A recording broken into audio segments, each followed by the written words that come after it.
Peace and blessings, power people.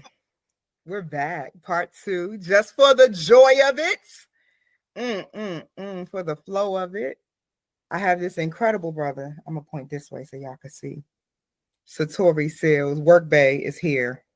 We're going to have a feisty conversation. I'm going to channel some of this energy that was circulating about how men and women should be partnering their resources to build the lifestyle they want to build. Y'all have heard it as the 50-50 debate. Yeah, I know. I already know.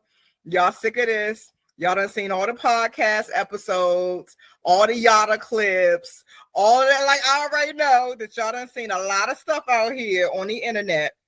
I know. That is why the children of wisdom, me and Satori, are here to help facilitate the conversation, because I want to elevate the vibration. I want to make sure the clarity is precise.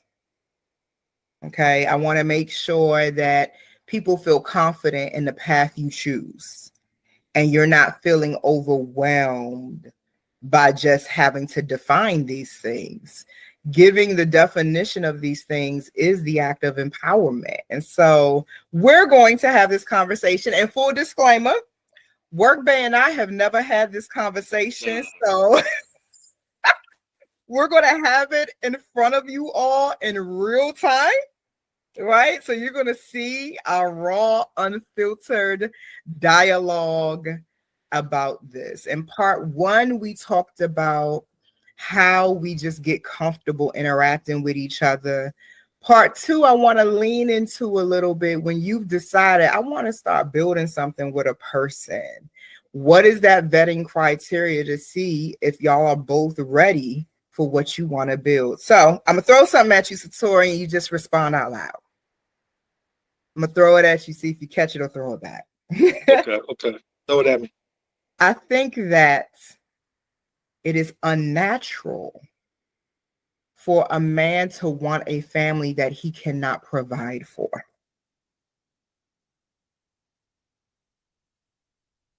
Right. So the key, I like what you said, 'cause I want to make sure, because you and I know where we're coming from, but how everybody gonna, let me put it, the low vibratory person gonna listen like a man's supposed to provide for everything. But that's not what you said. You said when a man is ready to have a family, he's already able to provide for it. When you put that in there, absolutely, you shouldn't be taking no responsibility that you can't take care of. And I actually believe that goes both ways. No, I was getting ready to spin it. I was coming around the corner. And saying, and then also that doesn't exempt the other person. I think that's where this whole conversation is clumsy as hell.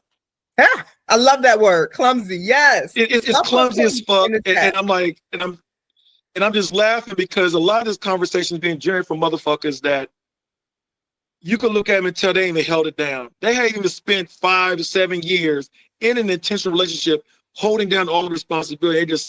And everybody's just talking shit. And a lot of these motherfuckers in their early 30s ain't this shit, ain't raised kids. You know, a lot of them just so it's clumsy, and people are giving it energy and become like a gospel. So I want to get off my chest real fast because I'm like, it's so beneath me, because I was like, this shit is like, what the fuck? You know what I'm saying? But anyways. And the people who are having the conversation are people who are not satisfied in their love experiences. Yeah, they're not. And so that's, like I said, let's get to the thing like providing. Should a man be able to provide? So we talk about the masculine basic line. Yes, you know, should a man be able to provide? I think the clumsiness or the argument starts to seep in. So let me go to the very foundation, because I hate speaking on things without putting a foundation there. Okay, go ahead. Yeah, the foundation is this. I am responsible for my preservation. You are responsible for your preservation. That's basic. You don't work, you don't eat. Whether I'm there or not. Whether you're there or not. That's basic. Now, what's happened is a conversation that got so lopsided that we lost sight of preservation. I don't care how much you're balling, how much income you got coming in. the preservation factor is still there. So what I'm saying is that if it's one person, two people, five people, whatever the hell, we're all responsible for the preservation. Now, how we go about make sure that preservation is maintained, that varies with different people, different preferences, or what role you want to fit, or so forth.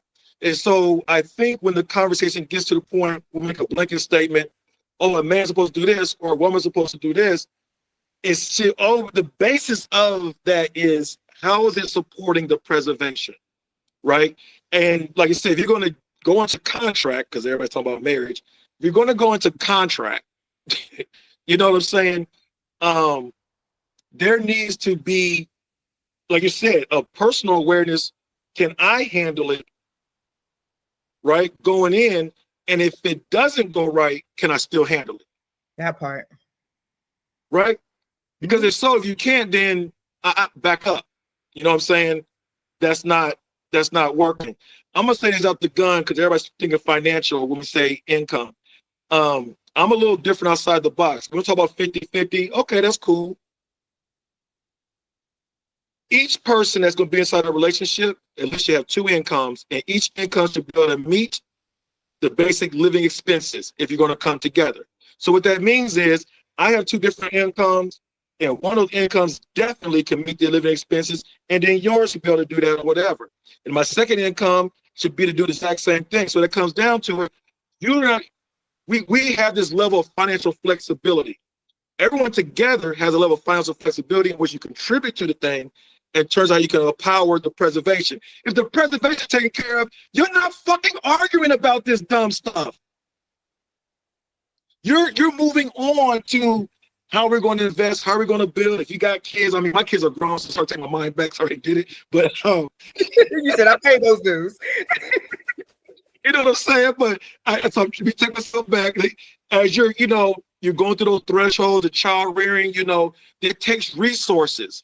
And to sit here, just to pin it all on one person to be able to do that through extended periods of time, it's just asinine. It's just not realistic. In today's time, it doesn't mean that. I mean, there's a lot of things you come at it. If you feel like you're supposed to make all the contribution, well, don't get mad when a motherfucker lay the law on you. Don't get mad when there's certain things got to be, hey, this, and this. But I just think there is a joint participation. Now, it doesn't mean that the woman has to be slaving and working, all that stuff. But what I want to say, the key word I want to say is productive. If she's not productive and he's not productive, why are y'all trying to come together? That goes against the term, when we look at the term husband, actually break that word down, husband, that's going back to an economic term. Yep. Tiller, so a husband, before you are a husband, you should have envisioned what your economy is. Like you were saying earlier about providing a seat. So I need to, as a man, if I'm going to slot into this role, because husband's in the role, right? Mm-hmm. Then I need to know what my economy is going to be. It might not be erected, because I might be my twin. It might not be erected yet. But I need to be very clear on what we're trying to do and how we're going to go about doing that. And I'm moving that. Now I'm thinking, I'm at this point in my phase, like even early 20, you don't need to be getting married. You need, because y'all, that's a whole nother conversation, right? That's part 3, right? So let me step back out of that. You know what I'm saying? Let me step back out. I'm throwing all that stuff out there. Let me get back centered. Husband is an economic term. A man should have an economy. He should not be trying to bring anyone on until he's very clear what that economy is going to be. And it needs to be able to be visible, so that way the woman who wants to add and nurture it, she can see herself in it, not to please you. Y'all can see it as in terms of a partnership where y'all understand this is the economy, this is how the production is going to be, and we're going to build really together. Let's have the piece of the conversation that has been kind of loud, particularly in our community, right? Because I agree, I like the foundation you laid. Well done. You did a great job laying that foundation, baby. You did that. Because I agree with you in that people have to realize A relationship exists amongst people. So when you're trying to create a covenant with someone, it shouldn't be just about what they do or do not have. The first thing to vet is who they are. What are their values? What are the principles that govern their life? Because every human being has to walk through their stages of development. And depending on your lineage, your upbringing, your environment, all of those factors shape and mold who the person in front of you is.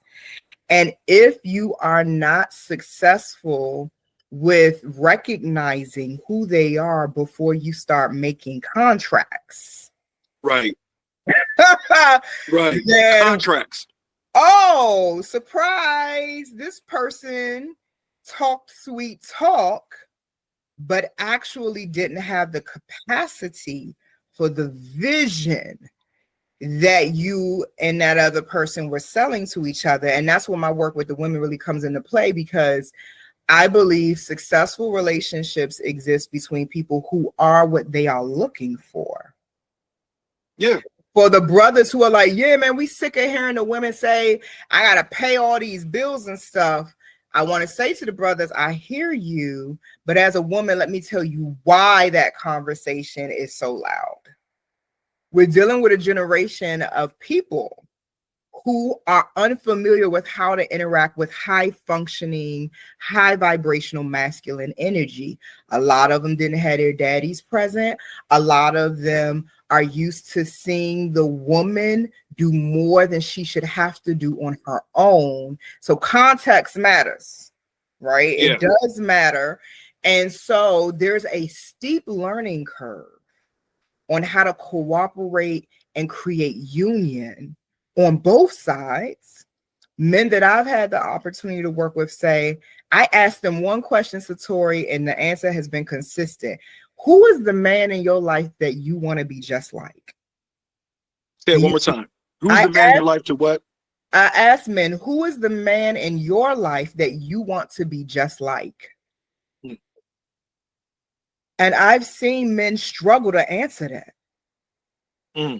And I follow that question up with, well, then how are you defining your masculine identity without a context? Like, how is that experience? Right. And they struggle. And then they get into an exchange with a woman that they love and care about, right? And I ask that woman, because I do work with couples, right? I'll ask that woman, who is the man in your life that you want to birth a child that's just like that man, or that, you know, you would want to marry a man? And women struggle answering that question too. So I think that context matters. It does. Because we're trying to get things from each other, because the reality is our family structures did not deliver that foundation to us to even know what it looks like and what we're trying to get. And sadly, in a nutshell, that's why class matters. Mm-hmm.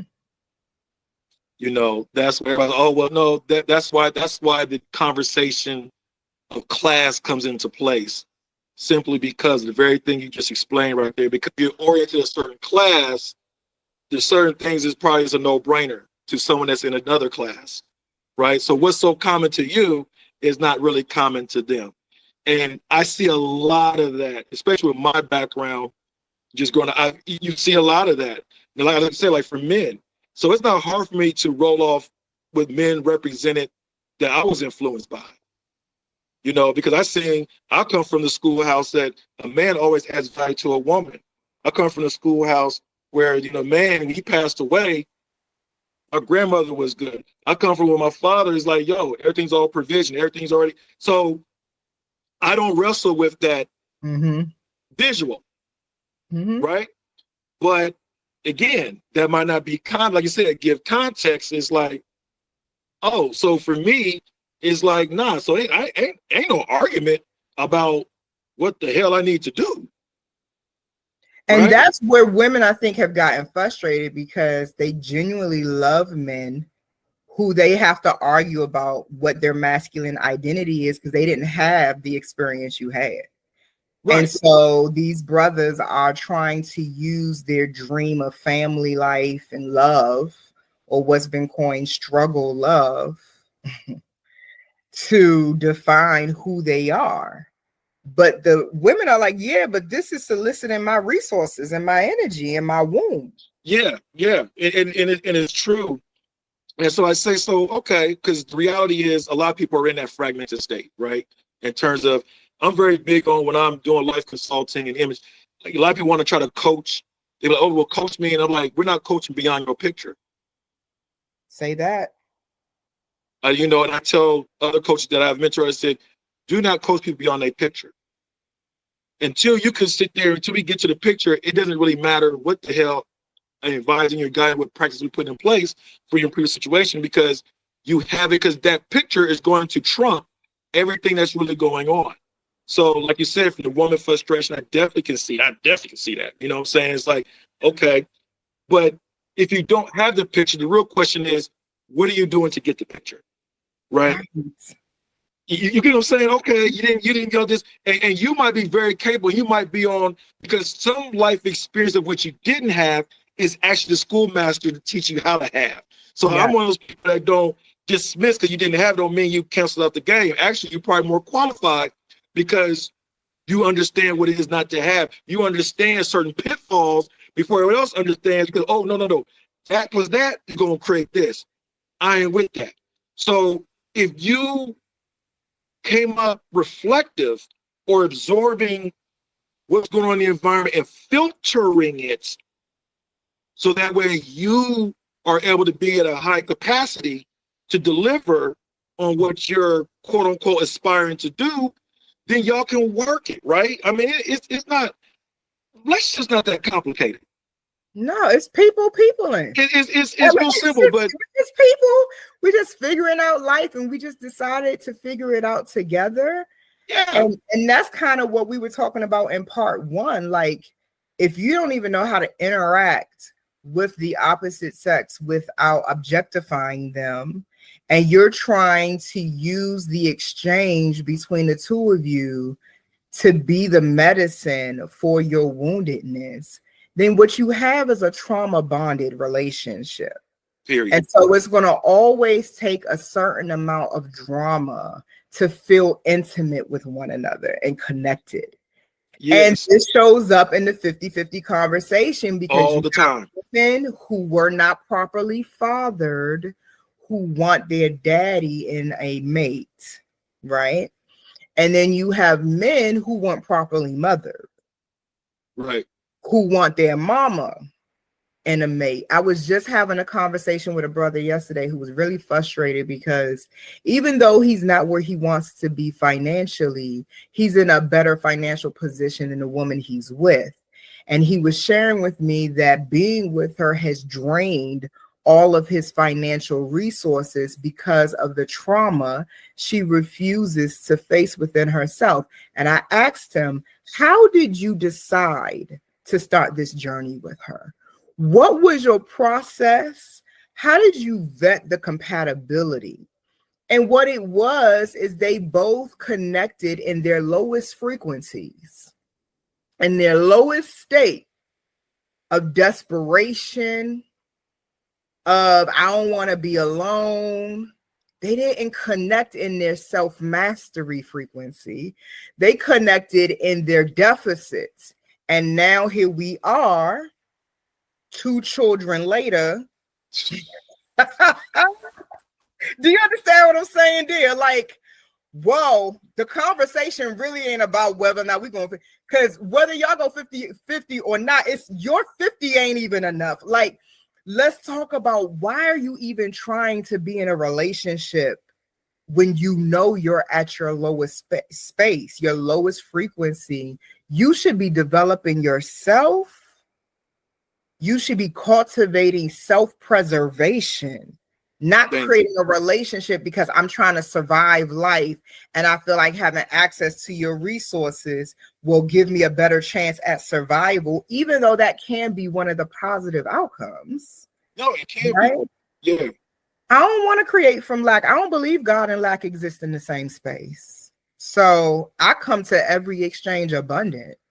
Yeah. And you know, and there's so many layers to this, because when we start talking about, and that speaks to the people that's common, because sometimes the conversation, everybody's speaking like they're making 6 figures, and like, you ain't making 6 figures. No, you like 20,000 a year, boo. And yeah, I could tell by your language that you're not making 6 figures. Okay, you know what I'm saying? And so, you know, it's a different than somebody has an idea, could create an idea, and it can make 6 figures, versus someone who is chasing it. Mm-hmm. Different orientation, right? Yeah. Different discussion, right? Different energetics. Different energetics with that. So we just got this big mix. So let's get to the comment. Like you said, it's like, okay, again, I come from a, you know, an era where it was like, look, y'all build together, right?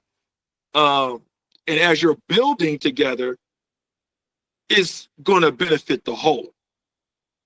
The problem is, sadly, most don't even have that capability.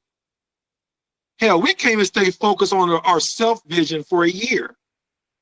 How many people you've been coaching that stay focused on manifest what they're supposed to be doing, but then they try to be in a relationship and have all this expectation like they can create something that's enduring?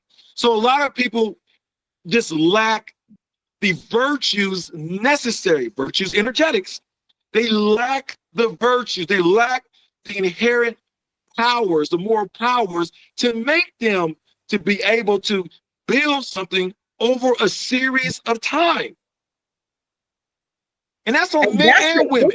What you're describing is the difference between codependence and interdependence. Yes, exactly. So I actually abandoned the template I was given around building together. I actually am going to code in my daughter to build your stuff first. Because yeah, same house with me. I want her to come to an exchange with her empire so that she, as an empress, will attract an emperor. Yes, absolutely. Because the frequency matters. And so people are literally trying to survive off of each other. Like, I can't afford my own home. I can't afford my home, my car insurance, and my groceries unless I'm in a relationship. And that's how you get in codependent, misaligned, scarcity-centered dynamics. Right. And what you just said right there, first of all, that was sexy as hell. Because I believe the same thing. You know what I'm saying? Absolutely. That's the schoolhouse I'm from. So, you know, like, hey, because I ain't bothered with a woman being able to have. Let me tell you something. When you interact with someone that has, we're talking about sufficiency now. We went from interdependence to self-sufficiency. Mm-hmm. That's admirable for me, right? I got my own house. I have my own fucking vehicles. Mm-hmm. Okay. So that's not a conversation for me. Right. We don't have to start there. I don't have to start there. Okay. But I'm building an empire, right? That's not just suiting me, but it's suiting many other different people. So if you can't see yourself coinciding and fitting with that, I'm not going to tell you how to fit in. Because if I have to tell you, that means you don't know. So, okay, so this takes us to a perfect pivot, right? Because, there's going to be people who catch this live who are still trying to get self-sufficiency. And this is not a judgment. Don't think there's no love here for you. I'm just saying, as a daughter of wisdom, if you are still trying to become self-sufficient, you should not be trying to establish serious lifelong covenants. No, not like that. Not like that. But for those who are self-sufficient and maybe, have had some trauma in trying to do love in relationships, so they have some anxiety and fear because they do bring a lot to the table and they don't want to place their assets at risk, right? and they want to fix their picker, right? They want to make sure that how they choose makes sense. I just want to share the experience I've had in my love life. When it is a vibrational match, Yes. I have found that I don't have to ask what it is. The energy is so clean and so powerful. It's like a dance. It's like hand dancing. It's like, yes, I'm like this, or I do that left cheek, right cheek, and they catch it. They be like, yeah, baby. Yep. You know, it's just war. It's just like the magic, because union is natural. There are some things you don't have to create when you are following the natural order. So as a woman, when I decide to co-create a whole lifestyle and legacy with the man, and let's say we're going to go half on a baby, I don't have any anxiety about, is he going to be able to support me as a woman when I have to break my body open and bring this? That's not even a question we have to have, because I've seen how he's been moving with my energy all along. I already know that we move in steps, so he can tell, oh, she had a long day today. Let me go run the bath water. Oh, she needs some of that chamomile tea. Let me get that on the stove. Okay. You know what, baby? Listen, I don't need you cooking nothing tonight. I'm here. I got you. Right. And me, because I've worked on my self-trust and I've purged my past out of my body, it's easy for me to receive. I just take it in and let the joy fill me up. That's a different process than how much money you make, what's your credit score, and can you pay this amount? Right. And yes, I'm saying it, and it's, I can't even identify with, I'm so past that. Yeah. I can't but relate. Like you're saying, when you do have a level of sufficiency and when you engage in someone you have high interest with or you're relating with, it's a total different flow. Totally different gear. I mean, like you said, it's so fluid and so natural because you really are focused on relating. Yes. Versus the transaction. It's the beingness. It's the beingness. We're just here witnessing, being present. Yes, you literally feel it. And so in that beingness, it's like no one's not worried about the preservation. We understand its place. Right? So I'm not going to be sitting here loving in love with you and all of a sudden a hardship hits you and I can help. You ain't got to ask for that. That's just a natural flow. Got it. I love you. I'm going to help. Okay, what else? There ain't no argument. You know what I'm saying? If that challenge your preservation, you don't have to, we're not even going to have a deliberate conversation about that. You get what I'm saying? So I think, unfortunately, so people, and this is the problem with a lot of people, is like they ain't got shit and they think they're talking and sounding clever, but you can tell y'all not going to build nothing with that mindset because it takes time to build. And so men got to understand that, and women got to understand that. We got people in their 30s, 20s, and 30s acting like you're supposed to have all the bag. Yeah, now you don't even know who you are fully yet. You don't even know who you are. You don't get yourself figured out yet. And most men don't even start to hit their financial stride where it's consistently till they get like around 42. But I think that's a reflection of the broken family structure. I think if our family structures were more intact, they could hit that stride earlier. But I don't. I'm talking about on average. Yeah, you can have it. Like I said, I would. You could be. What I mean is that the level of financial flexibility, even when you're in your uprise, in your 20s, even if you got benefit with different high-paying, different jobs, you still are building unless you was already given 2 steps ahead from a passed on generational shit. And if we talk about black folk, that shit ain't happening. I come from a family. And a lot of people haven't had that extra provision. You might be a higher income earner, right? And more likely it's through a job, right? In today's time, more than likely, that job can shift their idea about you. Now you out of it. Yep. Now you lost. So you know what I'm saying? So now you're less of a person you building. No, you still got, but you gotta what? Recoup. I gotta what? Find another job. Okay. Then you got that one lane. You got some people that are more entrepreneurial, right? Whose focus. See, okay, I'm gonna say, ladies, catch what I'm about to say. Hold on. Do I need to? This is Okay. Because some of y'all are missing it. If a man, first of all, you're going to be a black man and he's making over 6 figures, more than likely he's an entrepreneur or he has entrepreneur something inside what he's got going on. Mm-hmm. And if he's doing it properly, if he's younger, he's probably building more relationships that will lead to the excessive exchanges that he needs that translate as money, as income in the future. Don't miss that. I just want it to be us and just me, and I want to hoard all of that power for me and my life. It's not going to happen. He has to interact and serve many people. Because that's his path of self-mastery. But you know how we said in part 1 that anatomy leaves clues? We even see this in the biology of how men release themselves into women. It's not just one, it's many. Spread out. They even compete amongst themselves to see who's going to land what needs to, spark. So I am fascinated with women who become obsessed with possessing the power of a man, because it will not serve you in the end. More than likely, a high earning or high functional man, and I'm not going to put sex in the equation. I'm just talking about who he is to different people, right?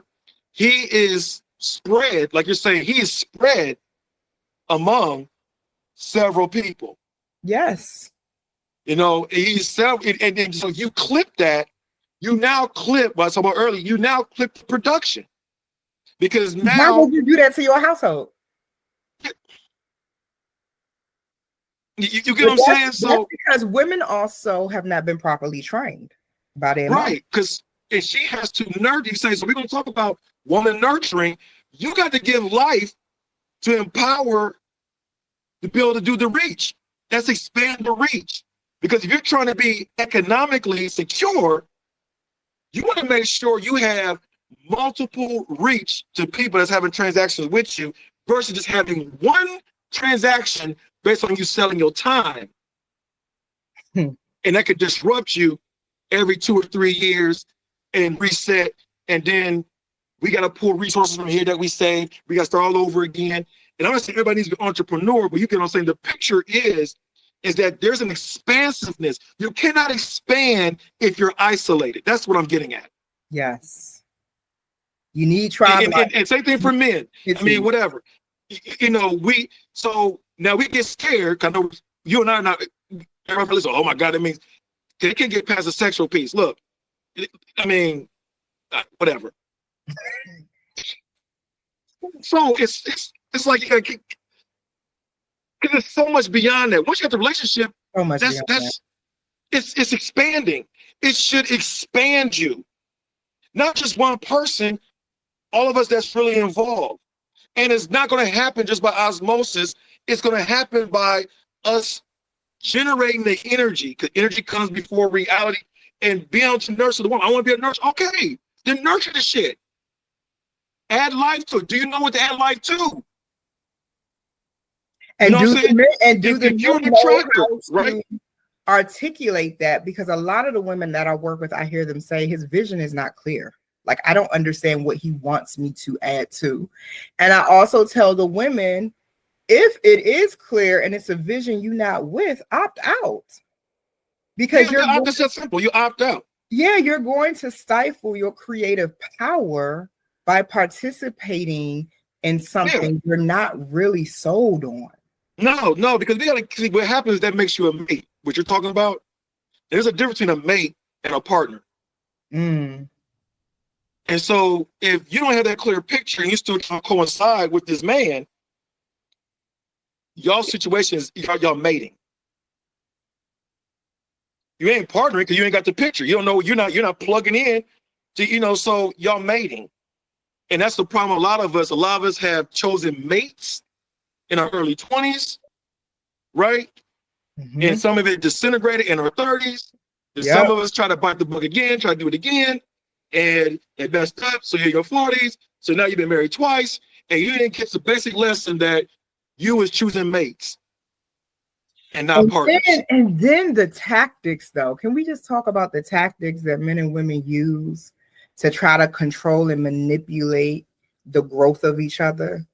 Oh. You knew you weren't sold on the vision of this man, but you unlocked your womb though and let him expand you in a vision you don't even agree with. You took that DNA though. You went ahead and knew that this sister was not fully prepared for your vision, and you thought by buying her them bags and shoes that she was going to all of a sudden evolve and become like, what are we doing? What are we? I know, like what? It don't make no sense. No, push the pause button. Just push the pause button, right? Let's just do a reset. Stop. Mm-hmm. It doesn't make sense because here's the reality: marriage wasn't even designed for poor folk. Come on. At all. I mean, since those are, because everybody's aspiring for that. And since you're aspiring for that, it wasn't designed for poor folk. It was absolutely a business agreement. It was straight business agreement. It was not for poor folk. It was not for love. And that's what we see poor folk with the worst statistics. Everybody wants to marry for love. No, boo, that's not the reason. I've gotten some heat when I've taught that publicly. People are like, well, if it's not for love, what should it be for? Baby, I am love. So if I'm present, love is here. So the interaction and the covenants we're making is not driven by emotions, which fluctuate. Right. It's driven by principles. It's driven by clarity of vision and being able to solidify what the benefit is for both of us if we take it there. Right. Image, agreement, and alignment. Mm-hmm. If it's image, agreement, and alignment, the practice is already there. So that's what I'm saying. So you say, like, a man, what's the picture? Show it. You know what I'm saying? Now, women, you said something, I don't know, the picture's not clear. Now, the other part is some women ain't looking for it because they don't know what the fuck they're looking for. So it's like, you got to look, what is he producing? If you get more women, I want a productive man. What is he producing? Mm-hmm. And where do you see your skill sets?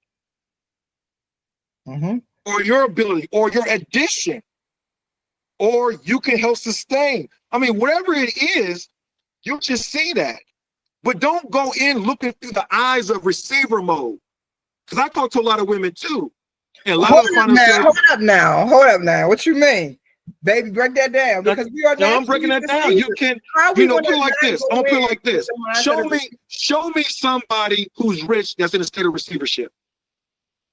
I mean, show me somebody that's rich in a state of receivership. It circulates. We give and receive. We do both. You trying to be deep. You trying to be deep. You trying to be deep. You trying to be deep. You gonna call me out?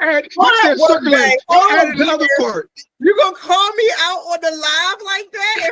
You trying to be deep. You know what I'm saying? I kind of like to be snatched up a little bit, just a little bit. You said circular, so that's already adding in the giving and receiving piece. You know what I'm saying? Okay, let me make it more easier, right? For everybody. Show me someone that's rich that's living off of charity. That's not how it works. Okay, so it's dangerous. I just heard you say your daughter. You're not bringing her in that paradigm, in a receivership paradigm. No, she's gonna know how to take care of herself.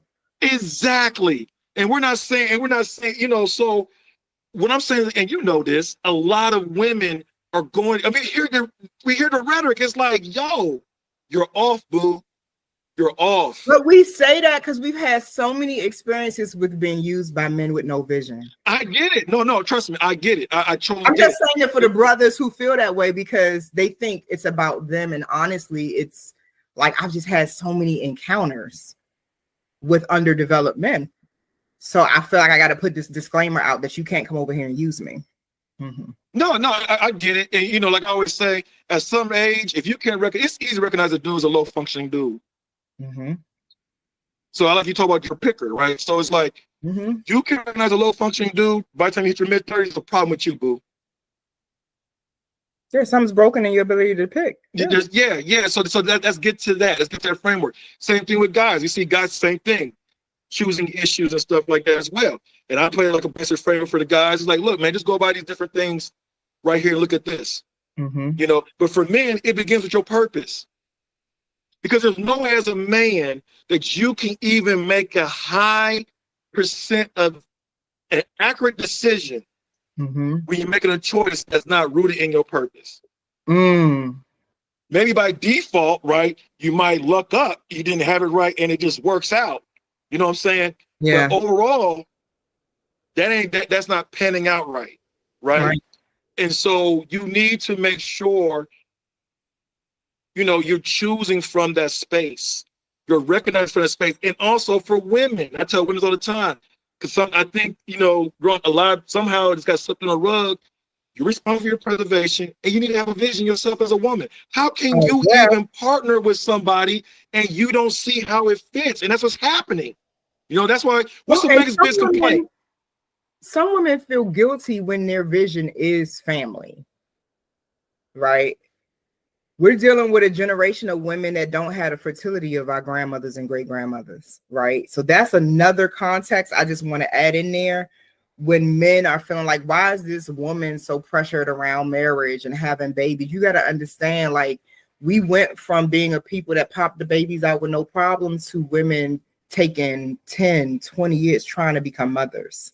Right. So the pressure that they're feeling around that part of their vision as they age begins to get louder, right? Doesn't mean that's something that is the man's responsibility. I'm just trying to give context to the brothers that are frustrated with what is going on with the women and why is this their focus. Like, infertility is a real thing. It took me 8 years to manifest my child. You know what I mean? So that's another layer of the anxiety, the fear, the pressure that comes into the dynamic when women don't know how to resolve that within and ground that energy and have a vision that's bigger than just family. They go to the extreme of either being all about trying to have a family or all about work and career success. But there is a middle. Right. There is an opportunity to integrate all of the layers of yourself, and it does take work. It does take self-commitment. That's part of the reason why my self-development program is a year. I can see a difference with women who focus on themselves for a year versus the women who don't. And they focus on trying to get a ring. You know what I mean? Like, it's different. Or trying to get access to his resources. And I hate these teachings that have emerged that are trending around being a goddess so that men want to take care of you. And I'm like, right. And around that note, here's the funny thing about it. I tell women, I said, I haven't, and I don't hang around low functioning dudes. I haven't heard dudes just sitting back talking about, oh man, I want to just take care of a woman. That's something when a woman's energy comes into play, it just automatically comes. And you know what I'm saying? A man not sitting back in conversation like, yo, bro, I want to take care of this woman. It's not that, but I was talking to a lot of men that, you know, it's like, yo, they're willing to help the woman, you know, but it's not how that's not his seek. Oh, hey girl, I want to take care of you. That's all of the men in my orbit who said that were broke men. I'm just gonna say, you said what? That said that was like, oh, Thema, I want to take care of you. I want to give you the world. I want to do. All of those men that was spitting that game, they was broke. They were broke. They ain't had no resources. They ain't had no real creative power. They had really good game because they recognized where my experience was craving powerful masculine energy. So they thought they could come in as an avatar and that I wouldn't see them. But then see, this is the guarantee for those who are scared of the risk factor and trying to create union and be in union with someone. When you are in union with yourself first, your antennas are always up. Yeah. You know, so when you're good with yourself, it's easy to recognize people that can be good with you and people who aren't. But when you are in a constant state of self-distrust and, you know, you don't flow with your intuition and you ignore those red flags, that's how you find yourself being manipulated. Easily. Because the first betrayal, before anybody else betrays you, on some level, you are willing to betray yourself. And that's why betrayal becomes a pattern in your life. You know what I mean? So when you're good with yourself, my point of saying all of this is my Baba would always say to me, it all begins and ends with you. Say it again. My Baba, my spiritual father, would say, it all begins and ends with you. Yes. So before you're trying to create a plan for your future off of somebody else's resources, why don't you first evaluate the plan you have for what you got? And that's what I was getting at, you know, and that's the healthy collaboration, right? And see, people don't, because you can tell people ain't really have. We got certain things flowing. It's like, hey, you know what? Don't even worry about this. This is right here. So it's like making these things as arguments. It's like it's coming from a place of lack. I know it is. I'm looking at, especially the guy looking at having these guys. I'm like, yo, or they just arrived into some resources. Then they feel like they can try to project, and it's like it's a lot of shit just really automatic for a man. So for women understand, like men, it ain't hard. When you start talking about energetics, actually, even though masculine as a man is assertive, but the position of his masculine is more submissive. Men score higher in being submissive. There's no way that a man can be a provisioner, a provider, a protector without having that submission position. Without that. And so that means most women in alignment, they're more what? Assertive, more, you know, there. So I know that's, I'm gonna leave that right there because I know that's just different for people, because there's masculine men. No, that's good though, because listen, my people are hearing the same thing from me though. Like I teach women, and part of learning how to vet who is actually a vibrational match, it was a man in my life, my beloved, who actually taught me that men who have wealth and power creatively, they will come in on their knees, Thema, happy to see what you need and want, because the energy matches and they like what they see. They like you, they want you, they deserve. So they're like, oh, this woman here, how can I merge into what she got going on? Like, and so so I'm glad he taught me that, because I didn't know. I didn't know what I didn't know.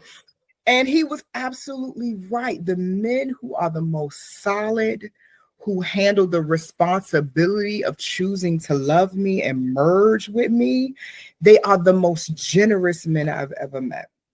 Yeah, they're going the provisions there, but also not going to be on the resource part. The most part is what he does for your soul. Yeah, so, you know what I'm saying? So generosity doesn't just mean the money. Yeah, the ease. I can't walk with a man who's not in tune with his own heart, because he won't make his heart available to me. And my heart intelligence precedes everything else. When I am considering union, I need to know how deep our love can go. And the only way I can measure that is how deep your self-love and acceptance is running. And I can tell by how a man communicates, presents, makes himself available or not, if he's at peace with him. If he's at war with himself, I'm wise enough as a woman to opt out, because the effects of that war is going to come off on me, and I ain't interested in that. You're not interested in that. So I wish we would replace the language of 50-50 with, like, let's just learn financial intimacy. Thank you. You know, let's just learn financial intimacy. I love you so much. There's not a part of my world I don't want to share with you. Right. And that's learn how to create the income. Yes, let's have fun. You know, like, so you know, because we're creating the income. And once you have that skill set, and then you're able to duplicate that, then after a while, over time, it will take care of itself. Yeah. Right. Life comes. I know a lot of people that season. You know, you listen. I'm like, but life. There's times where you might hit a low point. But if y'all are in partnership or y'all are in production, it's just the ebb and flow. But you already got the principle, you already got the pattern, you already got the blueprint. So you don't have to reshift the blueprint. you just continue to add on to and reboot, and so this is what it is, you know what I'm saying? So, and after a while, when you have time behind that, it gets stronger. And so then you're not thinking about that, because we have so much surplus, right? We have so much margin that we don't have to even worry about the basic necessities and stuff like that. We are more about manifesting. We're taking this connection we have and we're manifesting. So what's the legacy? Are you partner with the legacy? Can you see the legacy? What's your legacy? What are you trying to leave? You see what I'm saying? Because at the end of the day, you can do all this accumulating, it ain't going nowhere once you're gone. And sometimes you partner with somebody that what you have gets depleted because it's such a severe vibrational mismatch that you don't know when to wrap that up. You don't know how to wrap it up. You don't know how to properly place people. There are people listening who are still building their self-sufficiency. I just want to talk to them for a second and say, I'm not saying that you shouldn't still practice trying to receive love, but you got to be honest with yourself about what your capacity is. You might only be able to hump around for a little bit with protection and just, kind of take care of certain needs. You might only be able to sit on the phone and practice your communication skills because you're not at the capacity to merge and try to build.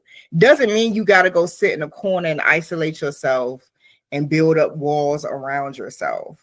But I do want you to be wise and honest, because there can be no true healing without the truth. Right? Like about what your real capacity is, so that you won't be out here in these dating streets playing games with people, selling dreams you can't really fulfill, offering a vision you can't really show up for. Like, just be like, yo, I respected a dude who took me out one time, Satori. He told me on the first day, he was like, I am broke. I don't have no money. I was attracted to you. I had enough money to take care of dinner tonight. But if you're looking for something long-term, I'm not in a space where I can build anything. I was like, respect, because I got 5 other men who I'm building with. So, like, it's no pressure. Like, I respect where you are and what you have going on. And I appreciate what you offered me tonight. You know what I mean? And we vibed. But there are people who, because you're so desperate to be where you're not being honest about where you are. And that is the problem. And that's why people are so triggered and so angry, because they feel like they was hustled. You're right. Because you're hustling yourself. And there's no building without value. And so there's a lot of women that, mature women that a lot of times that I be coaching with, and they want to get a man's perspective, and I'm like, the value factor is never omitted. Ever. But a lot of times they're not speaking to the value, right? Or they don't see, or they don't see where they intersect to the value. You see what I'm saying? And so a lot of times I spend a lot of time showing them as like, well, you're coming over here, come right here. Yeah. And intersect right there. And then be like, oh, wow. Practical example. I don't want nobody to miss the depth of wisdom you dropping. Can you just give like a practical example or some language for what it looks like to speak to the value? Okay. Well,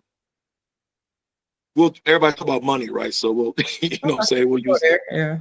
Yeah, we'll use it. I just so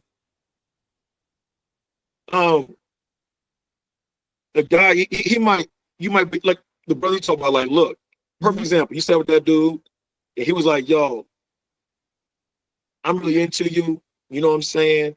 But I'm in a financial hardship right now. I could not pass up on you. You know what I mean? Now, there's a lot of qualities for him just to say that and to do that, right? One. So you recognize value right there.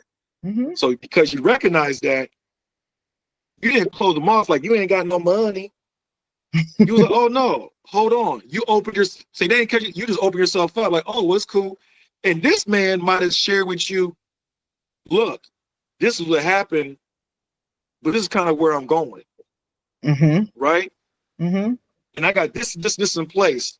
I already got a copyright. I already got a trademark, right? Or I already got this. And Plan. all of a sudden you discover like, oh, you know what? Well, hey, I swear, you know, all of a sudden you see a value, because sometimes other people sometimes you need a boost. Yep. Or someone to insert some life. Some inspiration. So you'd be like, oh no, yo, oh, you got boom, boom. You might start feeding that. So all of a sudden now, he's recognizing that value. Mm-hmm. And now all of a sudden, things are, you know, manifesting, or he's making moves, or he's got more motivation or whatever. But now he's seeing like, oh, snap. You know what I'm saying? And in all of that is, he's like, oh man, all right, yo, I got you. Mm-hmm. Then all of a sudden, there's a value exchange there. He sees you in a different light. Because literally with that brother, I allowed him to have a place in my family of love, is what I call it. And I remember one day he had called me, Satori, and I was having an issue with my tire. Now, he had the money to replace my tires, but he was in a whole other state calling every single tire shop, facilitating the quote to make sure I got the best rates on my tire. Right. So it was like I was mature enough.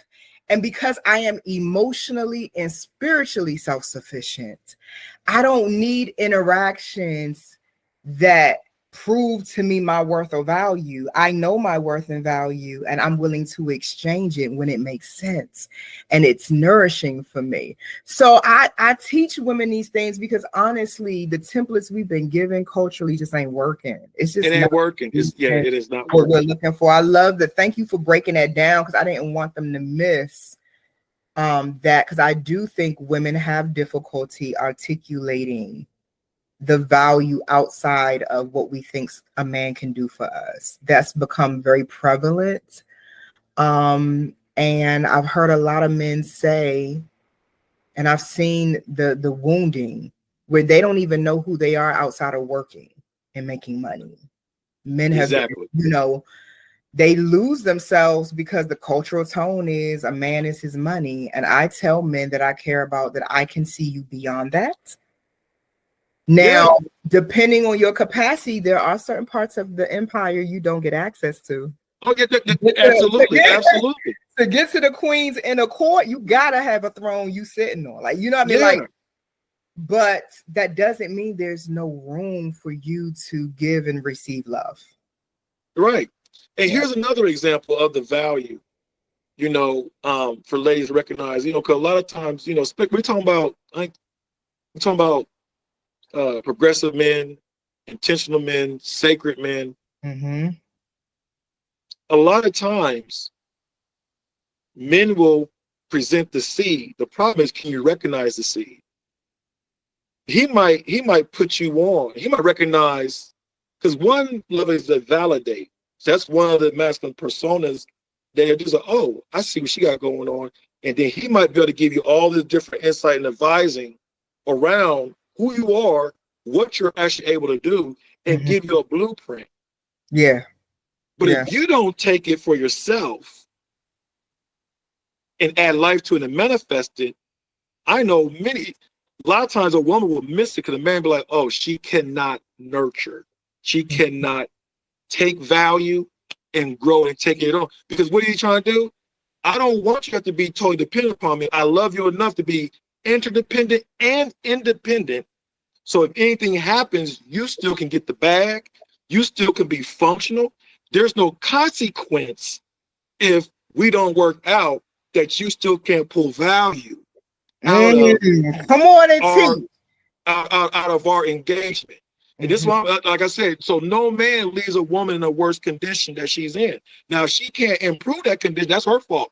But you got to make sure you can actualize that, right?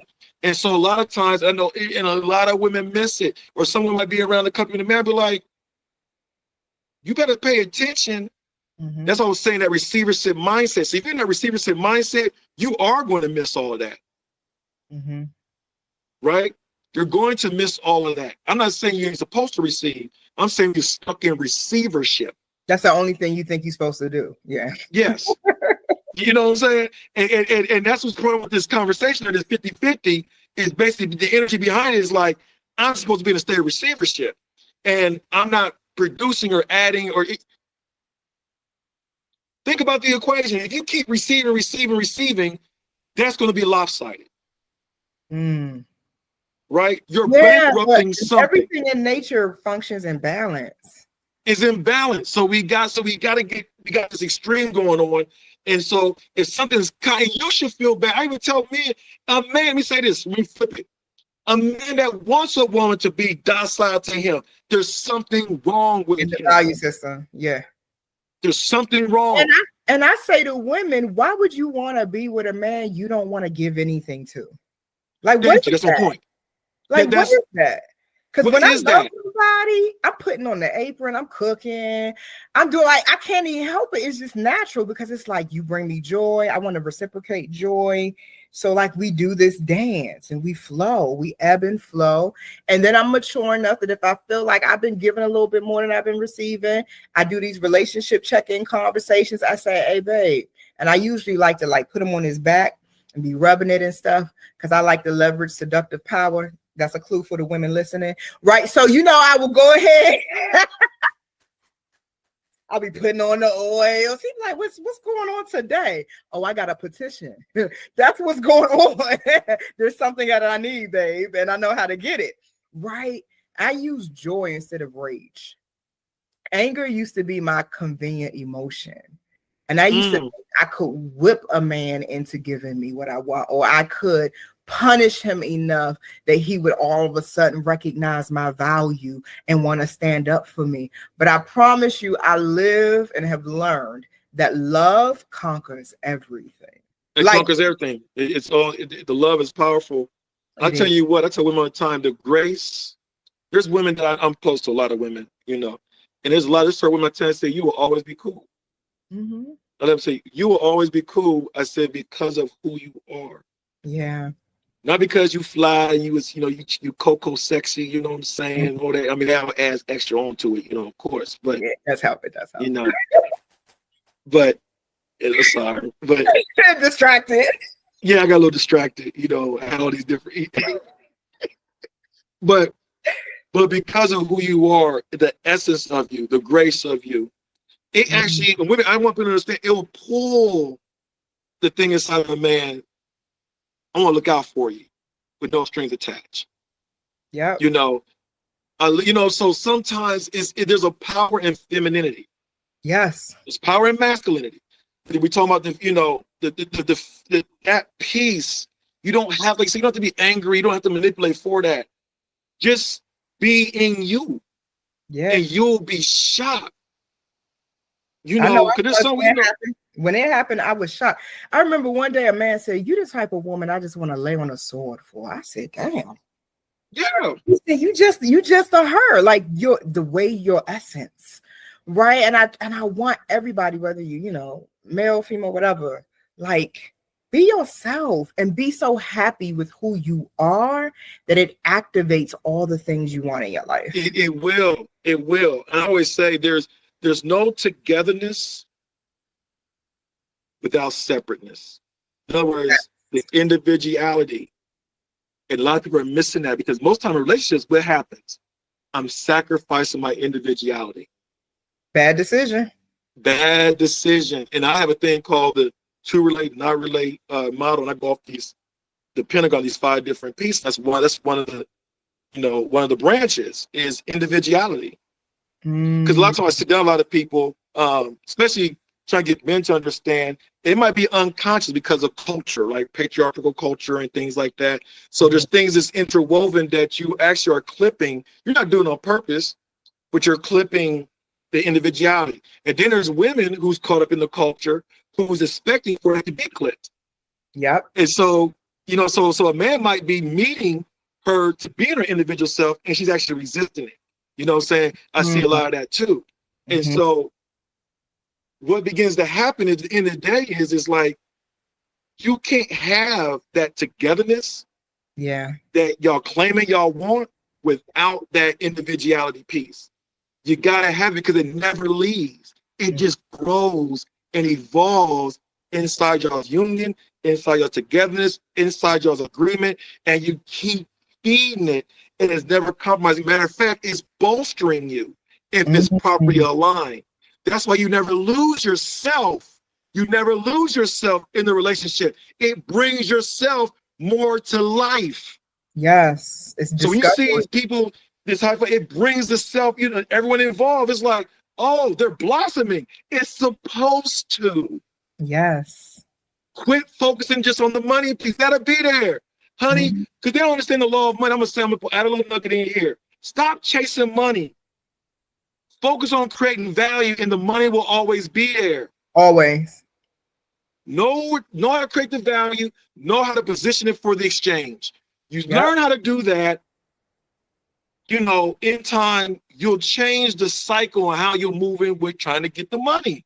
Period. Don't make the person the center of your money generator, because you're setting yourself up for, oh my God, you know what I'm saying? And then you're going to deplete them. Yep, every time I watch it happen, every single time. You're going to deplete them. Yeah, I don't care. We don't say you're going to deplete them, or if you don't deplete, you're going to build resentment. Yep. You know, in some kind of way. If you are the recipient and you think I'm running game again, it's going to deplete you. Because you're telling the universe that God is not your source, but this person is. Good luck. Good luck. You know, and so now all of a sudden, I literally was teaching on A Course in Miracles this morning for another event I had earlier today. And it said that the ego has finite sources, but God's economy never runs out of resources. The ego, though, only has a certain amount. So we gotta elevate, and it starts with our values and our self-concept. It starts with you and what you hold as valuable. What principles govern how you think, how you choose, and how you behave. And Satori, we could go on and on forever because it's just so yum. And I really appreciate you just helping me have this conversation out loud with the people, because I really believe that a lot of people need it.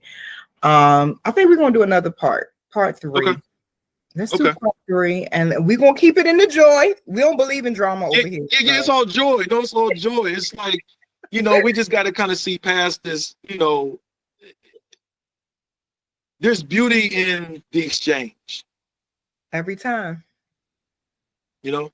Every time. You're beautiful, Satori. You're beautiful. You're beautiful, mama. So I love that y'all tuned in. Part 3 is coming. And then I just feel like, you know, we're going to keep co-creating things that's going to help the people.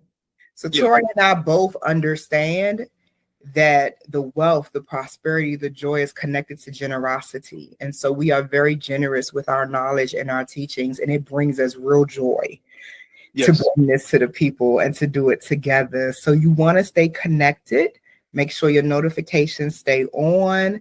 We are co-creating a single platform where we can make it easy for you to touch base with what we're putting out to you. And so you don't want to miss that. Look for part 3. Peace. Peace.